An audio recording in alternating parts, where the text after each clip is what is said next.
Brigade সভার আমরা দেখেছি বিভিন্ন জায়গায় প্রচার হয়েছে যে ওখানে সমাবেশ হবে। হঠাৎ কিছুদিন আগে দেখলাম, 2-4 দিন আগে আর্মি পারমিশন দেয়নি, ওটা আজ কলকাতা হাইকোর্টে আমারও পিছিয়ে দিল।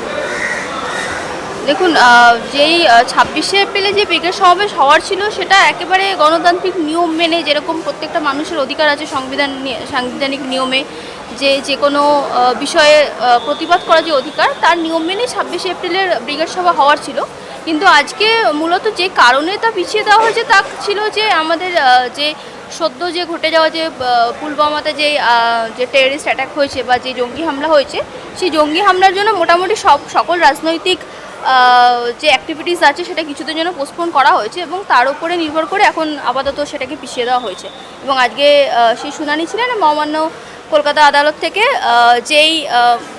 কলকাতা আদালত থেকে সাফ জানিয়ে দেওয়া হয়েছে যে পিছিয়ে দেওয়ার কারণ শুধুমাত্র মানে এখানে কোনো রকমের রেস্ট্রিকশনস বা কোনো রকমের বিরোধিতা করে সমাবেশকে পিছানো হয়নি, শুধুমাত্র কিছু নিয়মকানুন মেনে সেটাকে পিছিয়ে দেওয়া হয়েছে। আপনি কি সেখানে উপস্থিত ছিলেন? হ্যাঁ, আমি সেখানে উপস্থিত ছিলাম। এর পরবর্তী কি কোনো ডেট দিতে পারেন 26শে এপ্রিল ছাড়া? হ্যাঁ, দেখুন, আমরা যেটা বুঝলাম, মহামান্য বিচারপতি তীর্থঙ্কর ঘোষ তার দিক থেকে কোনো রকমের আপত্তি ছিল না সমাবেশের দিক থেকে তিনি কোনো রকমের আপত্তি জানাননি। তিনি সমাবেশের সমর্থন করেছেন এবং ভারতবর্ষের প্রত্যেকটা মানুষের গণতান্ত্রিক অধিকারের কথা তিনি বলেছেন যে প্রত্যেকটা রাজনৈতিক দলের যেমন সমাবেশ হয় ব্রিগেডে, প্রত্যেকটা রাজনৈতিক দল যেমন অধিকার পায় সমাবেশ করার, একটা বৃহৎ সংখ্যক মানুষকে নিয়ে এসে, ঠিক সেরকমভাবে এটা একটা ইসলামিক অর্গানাইজেশন, একটা রেসপন্সিবল অর্গানাইজেশন এবং যথেষ্ট ওয়েল রিনোন একটা অর্গানাইজেশন। তার জন্য অন্যান্য রাজনৈতিক দলের মতো একটা ইসলামিক অর্গানাইজেশনেরও ঠিক সেই অধিকার আছে বৃহৎ সংখ্যক মানুষ নিয়ে ব্রিগেডে সমাবেশ করা, এবং তাদেরকে সেই অধিকার দেওয়া হবে, সেটা তীর্থঙ্কর ঘোষ সাফভাবে জানিয়ে দিয়েছেন। এই যে কাশ্মীরি যে 25 জন জঙ্গি হামলায় মারা গিয়েছে, তাদের ভিত্তিতে বিভিন্ন জন শুভেন্দু অধিকারী এবং আরও সবাই বলার চেষ্টা করছে যে তারা হিন্দু বলে তাদেরকে টার্গেট করে মারা, সেটা কতটা সত্যি? এটা অত্যন্ত ঘৃণ্য একটা জায়গায় আমাদের ভারতবর্ষের রাজনীতিকে নিয়ে যাওয়া হচ্ছে। আস্তে আস্তে এনারা আবহাওয়াটা অনেকদিন আগে থেকে তৈরি করেছিলেন, এখন না মানে সেই আবহাওয়াটাকে এতটা বাজে জায়গায় নিয়ে যাওয়া হয়েছে যে ভারতবর্ষের বুকে দাঁড়িয়ে এখন নিজেকে কেউ মুসলিম দাবি করতে পারবে না, তার থেকে বড় কথা ভারতবর্ষের বুকে দাঁড়িয়ে কেউ নিজেকে সেকুলার দাবি করতে পারবে না। মানে এদের আসল এজেন্ডাটা এই জায়গাটাতে গিয়ে এরা সফল হয়েছে যে এরা ভারতবর্ষের বুক থেকে এরা শুধুমাত্র সংখ্যালঘুদেরকে মানে মুছে দিতে চাইছে না, এরা ভারতবর্ষের বুক থেকে সেকুলার ওয়ার্ডটাকে মুছে দিতে চাইছে। এবং আমরা সকলে জানি যে ভারতবর্ষের সংবিধানে বেসিক স্ট্রাকচারকে কখনো চেঞ্জ করা সম্ভব না, বা বেসিক স্ট্রাকচারের বিরুদ্ধে গিয়ে সংবিধানকে কখনো বদলানো সম্ভব না। এবং সেই স্ট্র্যাটেজিটা জেনেই এরা এমন একটা আবহাওয়া তৈরি করেছে যে ভারতবর্ষের সংবিধানে বেসিক স্ট্রাকচারকে চেঞ্জ না করে যাতে সেকুলার ওয়ার্ডটাকে বা সেকুলার কনসেপ্টটাকে বা আমাদের মধ্যেকার যে সেকুলার চিন্তাধারা আছে সেটাকে ভারতবর্ষ থেকে মুছে দেওয়ার, ভারতবর্ষের সংবিধান থেকে মুছে দেওয়া। তাই খাতায় কলমে এরা যেটা করতে পারবে না, সেটা এরা প্র্যাকটিক্যাল একটা আবহাওয়া তৈরি করে, একটা প্র্যাকটিক্যাল সেট আপ তৈরি করে ভারতবর্ষের বুকে সেই রাজনীতিটা চালিয়ে যাচ্ছে, যেখান থেকে সেকুলার ওয়ার্ডটা আপনি আজকে গত 48 ঘন্টা হয়েছে হয়তো সেই ঘটনাটা ঘটা, গত 48 ঘন্টার মধ্যে আপনি যে কোনো সোশ্যাল মিডিয়া খুলুন, সোশ্যাল মিডিয়াতে শুধুমাত্র সেকুলারদেরকে দোষ দেওয়া হচ্ছে, সেকুলারদেরকে গালাগাল দেওয়া হচ্ছে, সেকুলারদের উপর দোষারোপ করা হচ্ছে। এবং যারা সেটা নিয়ে প্রশ্ন করছে যে সেকুলারদেরকে কেন প্রশ্ন করা হচ্ছে, তাদেরকে দেশদ্রোহী বলা হচ্ছে, তাদেরকে বলা হচ্ছে হিন্দুদের ঘরের বিভীষণ। তাহলে বিভিন্ন মানুষের মনের এই যে ভয়ঙ্কর ন্যারেটিভ রাতারাতি মানুষের মনের মধ্যে চেঞ্জ হচ্ছে, যদিও এটা রাতারাতি চেঞ্জ হওয়ার বিষয় না। এই একটা মানুষের একটা সাধারণ সুস্থ স্বাভাবিক ভারতবর্ষের মতো দেশে, একটা এত বড় গণতান্ত্রিক একটা দেশে মানুষের ন্যারেটিভ রাতারাতি চেঞ্জ হতে পারে না।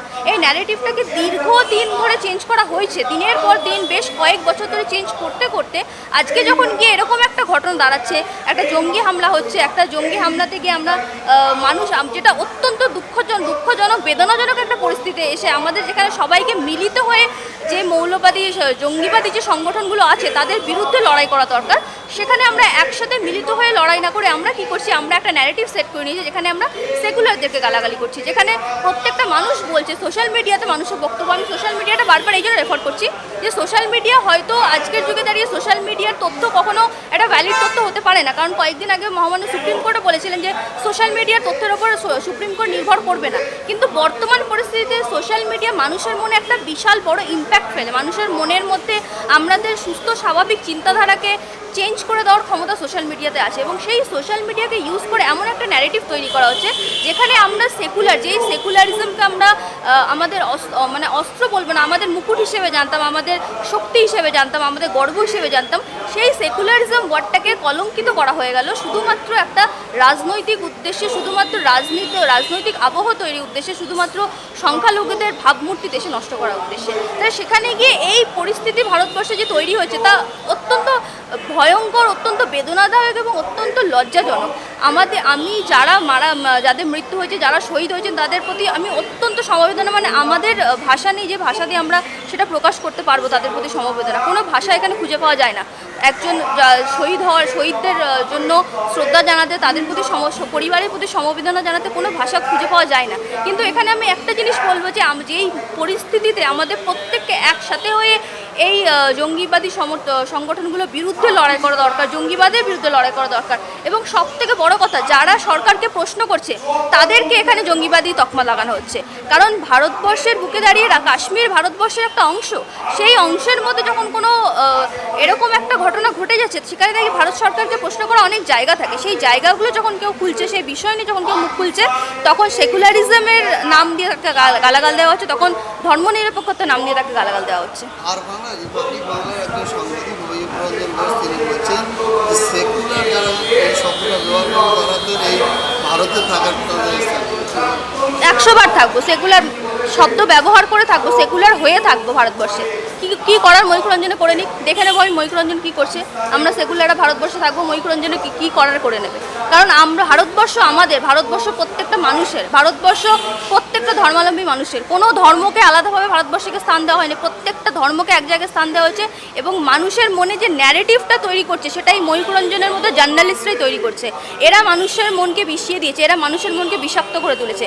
কারণ মানুষ একসাথে থাকতে চায়, মানুষ একসাথে বসবাস করতে চায়, মানুষ জঙ্গি হামলা দেখতে চায় না। জঙ্গি হামলা হওয়ার পরে যদি রাজনীতিতে কেউ নামে, সেটা এরা নামে।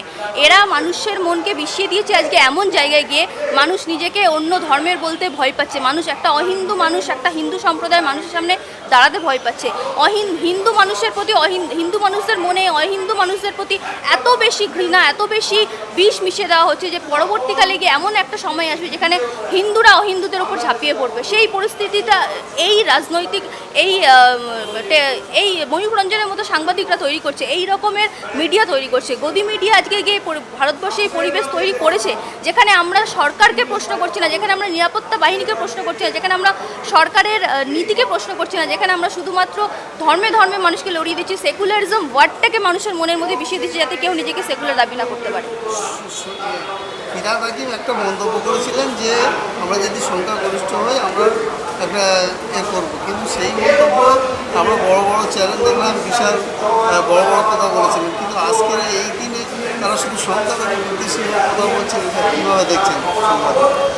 সেটাই অত্যন্ত লজ্জাজনক বিষয় যে একটা জঙ্গি হামলা হয়েছে সেখানে জঙ্গিদের বিরুদ্ধে আমাদেরকে লড়াই করা দরকার। জঙ্গি হামলা কেন হচ্ছে সেটা নিয়ে আলোচনা করা দরকার। জঙ্গিরা কিভাবে ভারতবর্ষের পাকিস্তানের মতো বর্তমানে পাকিস্তান একটা কেন্দ্রশাসিত অঞ্চল, ইউনিয়ন টেরিটরি, 2019 সালের পর থেকে পাকিস্তানকে ইউনিয়ন টেরিটরি আন্ডারে ফেলা হয়েছে, এবং সেখানে গিয়ে পাকিস্তানের মতো একটা হাই সিকিউরিটি এলাকাতে কিভাবে জঙ্গিরা ঢুকলো, তারা কিভাবে এরকম একটা ঘটনা ঘটালো এবং তারপরে সেফলি কিভাবে তারা সেখান থেকে পালিয়ে গেল, এই বিষয়গুলো নিয়ে আমরা প্রশ্ন না করে আমরা ময়ূররঞ্জনের মতো কিছু নির্লজ্জ সাংবাদিকদের দেখতে পাচ্ছি যারা টিভির ক্যামেরায় এসে মানুষকে উস্কাচ্ছে, মানুষকে ভড়কাও মন্তব্য করছে মানুষের সামনে, মানুষের মধ্যে বিষিয়ে দেওয়ার চেষ্টা করছে। মানে এরা বিজেপি দালালি তো করতো, এরা এখন বর্তমানে এরা চূড়ান্ত পর্যায়ে নির্লজ্জ হয়ে গিয়ে এরা অমানুষে পরিণত হয়ে গেছে। এরা রাজনৈতিক সুবিধা লাভের জন্য, এরা নিজেদের সুবিধা লাভের জন্য এরা দালালি করতে করতে এরা অমানুষের পর্যায়ে চলে গেছে, যেখানে গিয়ে এরা মানুষের মধ্যে এই রকমের একটা আবহাওয়া তৈরি করছে, যেই আবহাওয়া ভারতবর্ষের জন্য অত্যন্ত বিষাক্ত। যে আমাদের ভারতবর্ষে এরকম বিষাক্ত পরিবেশ এর আগে কখনো তৈরি করা হয়নি, সেই বিষাক্ত পরিবেশ এরা তৈরি করে দিচ্ছে। এর আগেও জঙ্গি হামলা হয়েছে, আমরা এর আগের সরকারকেও প্রশ্ন করেছি। যখন 26/11 হয়েছে তখন কংগ্রেস সরকারকে বারবার প্রশ্ন করা হয়েছে যে কেন সরকারের ব্যর্থতা কোথায় আছে। প্রত্যেকটা প্রত্যেকটা মানুষ সরকারকে প্রশ্ন করেছে। তাহলে এখন যখন যেই সরকারের আমলে যেই সরকার 370 সরিয়ে দিয়ে এতবার দাবি করলো যে কাশ্মীর থেকে জঙ্গিবাদকে শেষ করে দেওয়া হয়েছে, কাশ্মীর থেকে জঙ্গিবাদকে নির্মূল করে দেওয়া হয়েছে, তাহলে সেই সরকারের অধীনে তারা যখন সব কিছুর জন্য ক্রেডিট নেয়, যখন কাশ্মীর থেকে 370 সরানো হয়েছে সেটার ক্রেডিট নিয়ে যখন তারা ভোট ব্যাংক রাজনীতি নেয়, সেটার যখন তারা খুব বাহবা নিতে চায়, তাহলে আজকে কাশ্মীরে যখন জঙ্গি হামলা হয় তার দায়ভারকে নিতে হবে, তাই দায়ভার কেন্দ্র সরকারকে নিতে হবে।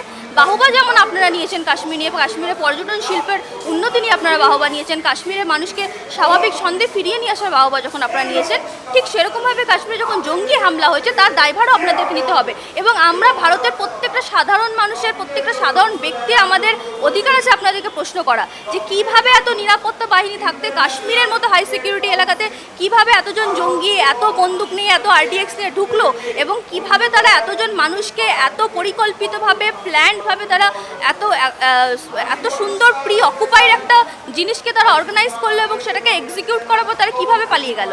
কিভাবে ভারতের বুকে এটা সম্ভব? ভারতবর্ষের মতো, পাকিস্তানের মতো একটা জায়গায় এটা দাঁড়িয়ে কিভাবে সম্ভব? কেন জঙ্গিরা এখনো পর্যন্ত হামলা চালিয়েছে? আমরা আপনাদেরকে প্রশ্ন করবো তো কাদের প্রশ্ন করবো? আমরা কেন্দ্র সরকারকে প্রশ্ন করবো তো কাকে প্রশ্ন করবো? ঠিক আছে, থ্যাংক ইউ।